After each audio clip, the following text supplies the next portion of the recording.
میرا نام ناصر محمود خان ہے اور براڈ کاسٹ جرنلسٹ ہوں۔ ایک عرصے سے بین الاقوامی نشریاتی اداروں سے وابستگی چلی آ رہی ہے، نریٹر بھی ہوں۔ جوائے آف اردو کے لیے یہ پیغام میں ریکارڈ کروا رہا ہوں اور یہ ایک اچھی کاوش، اچھی کوشش ہے، خاص طور پہ اردو سے محبت رکھنے والوں کے لیے۔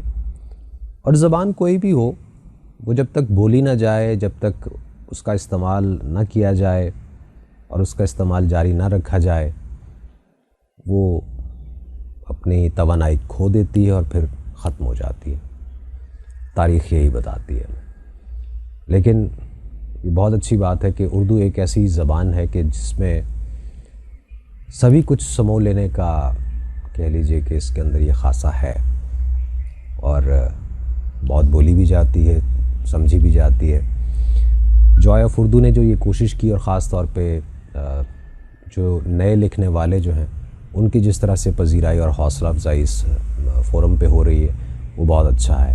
اور ساتھ ہی ساتھ جو نابغہ روزگار شخصیات ہیں، ان کی چیزیں بھی ہمیں سننے کو، دیکھنے کو، پڑھنے کو ملتی ہیں اس پہ۔ میرا تعارف اس پلیٹ فارم سے ایک دوست تھے، انہوں نے بتایا مجھے کہ یہ کس طرح کا پلیٹ فارم ہے اور اس پہ بھی ذرا دیکھیے کہ کیا ہے۔ دیکھا، اچھا لگا۔ تو بہت سی نیک تمنائیں ہیں، سال کا اختتام ہونے جا رہا ہے۔ اس پورے سال میں اگر ہم دیکھتے ہیں کہ جہاں پہ کرونا کی وبا نے ہمیں محدود کر دیا اور ہم سمٹ گئے، اپنے آپ کو ہم نے حفاظتی اقدامات کے طور پہ کنفائن کر لیا یا آئسولیٹ کر لیا، جو بھی، ایسے میں کتاب ایک ایسی چیز ہے جو ہمیشہ سے اچھی دوست رہی ہے، اور اس دوست نے ایک اچھا ساتھ دیا۔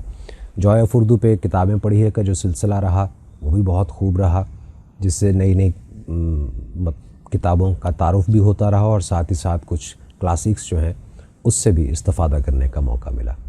تو کشور ناہید صاحبہ نے کہا تھا نا کہ کچھ بول گفتگو کا سلیقہ نہ بھول جائے، کچھ بول گفتگو کا سلیقہ نہ بھول جائے، شیشے کے گھر میں تجھ کو بھی رہنا نہ بھول جائے، وا رکھ صدا دریچائے خود آگہی کہ تو۔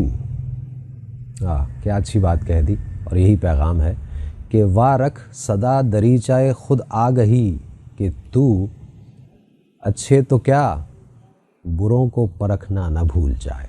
بہت سی نیک تمنائیں۔